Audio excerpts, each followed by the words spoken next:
Hello guys, ఎలా ఉన్నారు? Welcome to my first long length video. ఈ వీడియో మీతో షేర్ చేసుకుంటున్నందుకు చాలా హ్యాపీగా ఉంది. ఆల్రెడీ థంబ్నెయిల్ చూస్తే అర్థం అయ్యే ఉంటుంది. సంకటహర చతుర్థి పూజా విధానం గురించి కంప్లీట్ డీటెయిల్స్ షేర్ చేసుకుందాం అనుకుంటున్నాను. సంకటహర చతుర్థి అంటే పేర్లోనే ఉంది. సంకట అంటే కష్టాలు. మన కష్టాల్ని తీర్చే పూజ ఇది. సో ఈ రోజు ఉపవాసం ఉండి పూజ చేసి మనకి ఎన్ని కష్టాలున్నా దోషాలున్నా తొలగిపోతాయి అంటారు. సో ఈ పూజ ఎలా చేయాలి, ఎన్ని మంత్స్ చేయాలి అంతా తెలుసుకుందాం. సంకటహర చతుర్థి అంటే ప్రతి నెల కృష్ణపక్షంలో వచ్చే చతుర్థి అంటారు. పౌర్ణమి తర్వాత 3 to 4 డేస్కి వస్తుంది. మన తెలుగు క్యాలెండర్స్ లో క్లియర్ గా చవితి అని రాసి ఉంటుంది.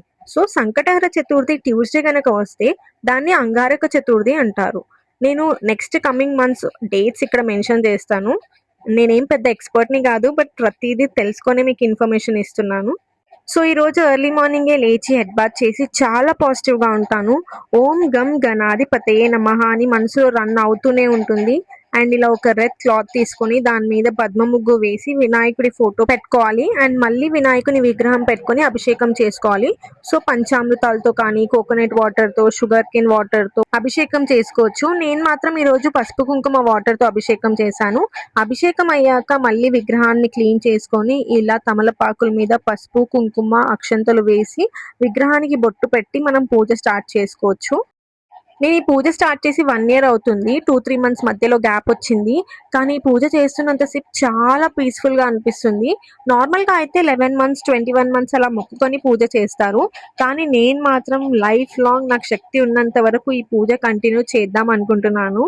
11 months or 21 months కంప్లీట్ అయ్యాక దగ్గరలో ఉన్న వినాయకుని టెంపుల్కి వెళ్ళి అభిషేకం చేపించుకోవాలి అండ్ ఉద్యాపన చేపించుకోవాలి. ఉద్యాపన అంటే పంతులు గారిని అడిగితే చెప్తారు వస్త్రదానం చేయడం, ఇంకా వాళ్ళు క్లియర్గా చెప్తారు. 11 months అయిపోయాక మీకు కంటిన్యూ చేయాలి అనిపిస్తే చేసుకోవచ్చు. అండ్ గణపతిని పూజిస్తే చాలా మోక్షం అంటారు. మనం ఈరోజు వినాయకుడిని సంకటహర వినాయక అని పిలవాలి. సంకటహర వినాయక, మా సంకటాలు అన్ని పోగొట్టు అని, నమో హీరంబాయ మదన మోదితాయ మమ సంకట నివారాయ అంటూ కొబ్బరికాయ పువ్వులు అన్నీ సమర్పించుకోవాలి. వినాయకుడికి గరిక అంటే చాలా ఇష్టం. సో మన ఇంట్లో చిన్న చిన్న మొక్కల్లో పెరుగుతుంది. ఈ రోజు గరికతో పూజ చేస్తే మన కోరికలు ఇంకా త్వరగా తీరుతాయంట.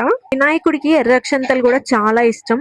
సో ఇలా అక్షంతలు సమర్పిస్తూ ఓం గం గణాధిపతయే నమః అనుకోవాలి.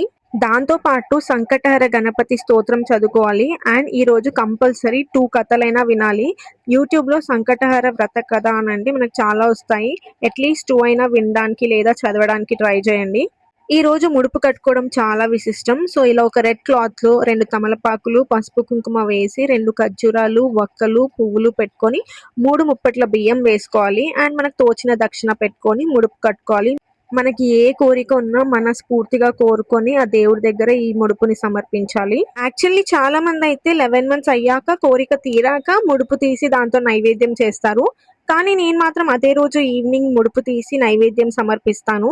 ఎందుకంటే 11 months లోపు మన పరిస్థితి ఎలా ఉంటుందో తెలీదు. సో నేను ఈవినింగే ప్రసాదం చేసి దేవుడికి ఎక్కిస్తాను. అండ్ ఫైనల్ గా హారతితో మన మార్నింగ్ పూజ అయితే కంప్లీట్ అయిపోతుంది. మనం దేవుడికి సమర్పించిన కొన్ని అక్షంతలు తీసుకొని మంత్రహీనం క్రియాహీనం భక్తిహీనం యత్ పూజితం మయా దేవ పరిపూర్ణం తదాస్తు అని అనుకొని అక్షంతలు నీళ్ళతో వదిలేయాలి. ఎందుకంటే మనం చేసిన పూజలో ఏదైనా తప్పు ఉంటే క్షమించు అని వేడుకున్నట్టు. సో మళ్ళీ కొన్ని అక్షంతలు తీసుకొని దండం పెట్టుకొని మన తలపైన వేసుకోవాలి. ఈ రోజు నేను డే అంతా ఫాస్టింగ్ ఉంటాను. ఈవినింగ్ చంద్రుడిని చూసాకే ఒక పొద్దున వదిలేస్తాను. So only fruits and coconut water తీసుకొని ఉంటాను. మధ్యలో ఆకలేస్తే కూడా ఏదైనా ఫ్రూట్స్ తీసుకుంటాను. మళ్ళీ ఈవినింగ్ 5:30-6 లోపు హెడ్ బాత్ చేసి పూజ స్టార్ట్ చేస్తాను. మార్నింగ్ చేసినట్టే మనం అక్షంతలు సమర్పిస్తూ పువ్వులు సమర్పిస్తూ 108 times ఓం గం గణాధిపతయే నమః అనుకుంటూ వినాయక స్తోత్రం కూడా చదువుకుంటాను. ఇది ఒక వ్రతం లాగే ఆచరిస్తాను. ఇంకా మళ్ళీ మంచిగా మొక్కుకొని ముడుపు అనేది తీస్తాను. వినాయకుడికి ఉండ్రాలంటే చాలా ఇష్టం. సో మనం నైవేద్యంగా అది పెట్టొచ్చు. అండ్ సాటర్డే కనుక ఈ సంకటహర చతుర్థి వస్తే నువ్వుల లడ్డు సమర్పిస్తే మనకున్న శని దోషాలు పోతాయంట. ఇంకా ముడుపులో ఉన్న దక్షిణ తీసి మనం గల్లాలో వేసుకోవచ్చు. ఇంకా బియ్యంతో నేను పరమాన్నం అండ్ పులిహోర చేద్దాం అనుకుంటున్నాను. ఫాస్టింగ్ లో ఉన్నాను అండ్ నాకు ఎలాగో కుకింగ్ వచ్చు కాబట్టి ఫ్రెష్ గా నేనే ప్రసాదం ప్రిపేర్ చేశాను. చంద్రుడు ఒక్కొక్కసారి ఒక్కొక్క టైమింగ్ లో వస్తారు. సో క్యాలెండర్ లో టైం ఉంటుంది. సో ఆ టైం చూసుకొని చంద్రుడిని దర్శనం చేసుకున్న తర్వాతనే మనం ఒక్క పొద్దు అనేది వదులుతాము. సంకటహర చతుర్థి రోజు వినాయకుడిని పూజ చేయడంతో పాటు చంద్రుడిని దర్శనం చేసుకున్న తర్వాతనే ఈ పూజ సంపూర్ణం అవుతుంది. ఫాస్టింగ్ లో ఉన్నాను కాబట్టి ఉల్లిగడ్డ, ఎల్లిగడ్డ ఇవన్నీ తినొద్దు. సో అవి లేకుండా నేను నార్మల్ గా పులిహోర ప్రిపేర్ చేశాను.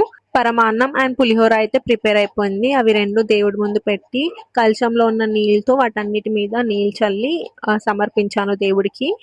చంద్రుడు ఈ రోజు 9:51కి వస్తారు. సో అప్పటిదాకా వెయిట్ చేద్దాం. ఇప్పుడు చంద్రుడికి ఆర్ఘ్యం ఇచ్చుకోవాలి. ఒక చెంబులో పసుపు, కుంకుమ, గంధం, అక్షంతలు, పువ్వు వేసి చంద్ర దర్శనం చేసుకోవాలి. ఆ రోజు వర్షం పడింది. నాకు చంద్రుడు కనిపించలేదు. కనీసం నక్షత్రం కూడా కనిపించలేదు.